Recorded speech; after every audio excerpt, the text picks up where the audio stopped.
নমস্কার বন্ধুরা। তো চলো আজকে আমি তোমাদের সাথে শেয়ার করব what I it in a day my pregnancy. তো প্রতিদিনের মতো আজকেও সকালে আমি খেয়েছিলাম কিছু ভিজিয়ে রাখা ড্রাই ফ্রুট, আর খেয়েছিলাম 1 কাপ চা আর 2টো বিস্কিট। আর জানো তো, বেশ কিছুদিন ধরে না আমার এই বিস্কিটটা বড্ড ভালো লাগছে। আর আজকে দুপুরে না আমি ভাত খাইনি, তাই আজকে দুপুরে খেয়েছি রুটি আর সয়াবিনের তরকারি। আর তারপর মা কেটে দিয়েছিল আমাকে ফল। আর আজকে না ফলের মধ্যে ছিল শুধু মুসুম্বি লেবু, তো সেটাই খেয়েছিলাম।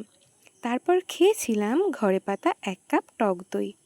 আর এই টক দইটা না আমি প্রতিদিনই কম বেশি খাই। আর আজকে না আমার ভাই সন্ধ্যাবেলাতে একটু সিঙাড়া আর চপ এনে দিয়েছিল, তো সেখান থেকে একটা সিঙাড়া আর একটা চপ খেয়েছিলাম। আর রাতের খাবারে খেয়েছিলাম লুচি আর আলুর দম। আর খেয়েছিলাম 1 কাপ মাদার্স হরলিক্স। তো আজকে এগুলো খেয়েই আমার দিনটা কাটলো।